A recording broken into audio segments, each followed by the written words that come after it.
Anda kembali menyaksikan Tapari Tausiah pagi hari di segmen kedua, masih bersama Ustadz Milenial kita, Masya Allah, dengan tema Tausiah harta rampasan ya di dalam surah An-Anfal ya, betul. Ya baik, dilanjutkan lagi Ustadz. Bismillah. Tadi ciri yang pertama tentang ciri orang yang beriman yang Allah Subhanahu wa taala sebutkan dalam surah Al-Anfal ayat kedua dan tiga, yaitu alladzina idza dzukirallah wajilat qulubuhum, yaitu orang yang ketika disebutkan nama Allah bergetar hatinya. Ya. Lalu kemudian bukan hanya orang yang membacanya, tapi orang yang mendengarkan nama Allah ini mampu dibuat bergetar hatinya akan kebesaran dan keagungan Allah Subhanahu wa taala. Kemudian yang kedua, ciri orang yang beriman adalah wa idza tuliyat alaihim ayatuhu zadatuhum imana. Ya. Orang beriman itu ketika dibacakan ayat Allah bertambah imannya kepada Allah Subhanahu wa taala. Ya.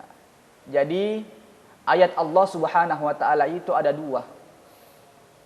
Yang pertama, ada ayat Allah Subhanahu wa taala yang terbaca atau yang biasa kita sebut dengan wahyu Al-Qur'an.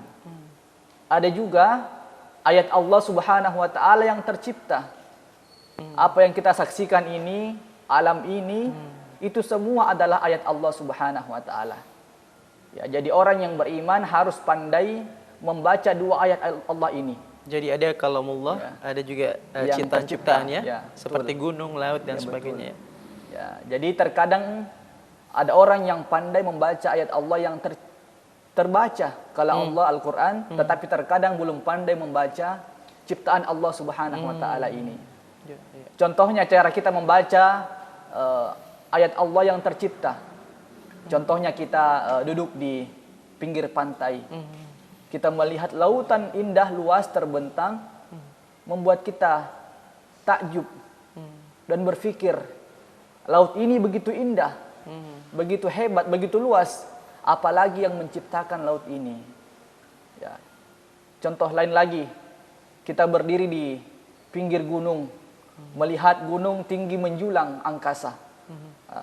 Membuat kita berpikir, gunung saja ini begitu kokoh, begitu hebat, begitu indah, apalagi yang menciptakan gunung ini. Ya.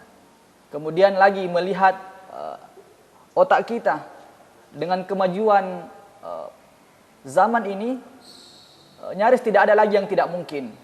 Coba kita lihat, manusia mampu menciptakan Android yang begitu canggih, teknologi yang begitu hebat, itu karena kemampuan akal kita. Ya, membuat kita berpikir, membacanya. Kalau akal saja begitu kuat, begitu hebat, apalagi yang menciptakan akal ini. Ya. Jadi kita tidak memuji akal, tidak memuji laut, tapi kita memuji yang menciptakan seluruh yang ada di muka bumi ini. Ya. Yang pada akhirnya pembacaan kita terhadap ayat Allah, apakah itu yang terucap ataupun yang tercipta, akan berakhir pada sebuah kesimpulan, Rabbana ma khalaqta hadza batila. Ya Tuhan, ma khalaqta hadza batila. Tidak ada yang Engkau ciptakan dengan sia-sia. Semuanya ada manfaatnya, semuanya ada tujuan, dan semuanya ada maksud mengapa Allah menciptakan itu semua. Ya, itulah orang yang beriman harus pandai membaca ayat Allah Subhanahu wa taala. Apakah itu ayat yang terucap atau Al-Qur'an ataupun ayat-ayat Allah yang tercipta. Dan memang Ustadz ya, kalau kita menilik lagi, melihat lagi, baik itu ke belakang, sekarang maupun ke depan, ini semua ada di Al-Quran, ada di kalamullah ya, Masya Allah. Dan seperti kita biasa lihat di televisi atau di internet, bahwa ada memang fenomena-fenomena yang sudah ada di dalam Al-Quran, seperti tidak tercampurnya air tawar dengan air asin, terus ada gunung yang bisa bergerak sendiri, dan itu langsung disaksikan dengan mata kepala, yang baru-baru ini viral di media sosial.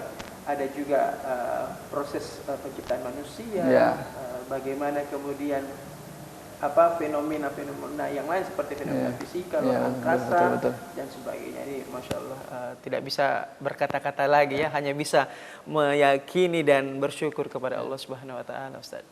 Itulah sebabnya dalam Al-Quran itu telah terhimpun, telah terkumpul segala sesuatu yang di alam ini. Cuma terkadang kalau kita belum mampu untuk mencapainya. Ya. Kalaupun sudah ada kesempatan untuk meneliti, kita baru mengatakan, oh ternyata ada di alam Al-Quran, telah dijelaskan sebelumnya. Ya.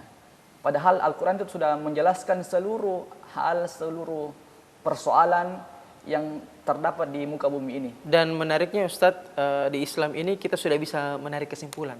Sedangkan di luar Islam ini mereka masih meneliti. Padahal sebetulnya kita sebagai umat Islam ini kita hanya membenarkan apa yang kita sudah bisa menarik kesimpulan betul. Bagi orang-orang yang berpikir ya. Contohnya itu baru-baru ini ada penelitian tentang ada seorang dari barat itu meneliti surah At-Tariq. At-Tariq itu artinya bintang, tetapi mana dasarnya itu bermakna ketukan. Ketukan. Tak, seperti itu Ustaz. Ya. Terus orang barat ini bertanya apa kaitannya ini? Apa maknanya? Kok bintang ini makna dasarnya adalah ketukan? Akhirnya dia mencoba untuk keluar angkasa. Ternyata semakin dekat ada suara ketukan. Ini dari mana ya asalnya? Dia tuh bertanya, ini dari mana ketukannya ini? Ini suara dari mana? Dan ternyata semakin dekat ke arah bintang, ketukan itu semakin kuat, semakin keras. Dan inilah yang membuat dia masuk ke dalam Islam hanya karena meneliti satu nama surah dalam Al-Quran. Inilah kehebatan, kemukjizatan Al-Quran yang terkadang kita tidak sadari. Itu semua telah terjelaskan, telah terhimpun di dalam Al-Quran. Bagaimana kita ditantang oleh Al-Quran agar memperkaya kita dengan ilmu pengetahuan, dengan ilmu teknologi sehingga mampu mengetahui kemukjizatan Al-Quran yang lebih luas yang terkandung di dalamnya. Allah. Inilah di antara makna orang beriman itu harus senantiasa membaca ayat Al-Quran. Apakah membaca dalam arti mentadabburi ataukah mengaplikasikan seluruh ajaran yang terkandung dalam Al-Quran ini. Masya Allah. Dan memang kalau kita berpikir kembali bahwa memang kita patut bersyukur bahwa agama Islam ini merupakan sebuah agama yang memang untuk umatnya ini disarankan untuk berpikir, untuk mengkaji, untuk meneliti. Dan bukan cuma pemuka-pemuka agama yang wajib meneliti ini, tapi orang-orang awam yang beriman seperti itu disuruh atau disarankan untuk berpikir. Makanya kita banyak menemukan fakta-fakta ya Ustaz ya. Oke, kita akan kembali usai jeda berikut ini. Tetaplah bersama kami di Tapa Hari Tausiah Pagi Hari.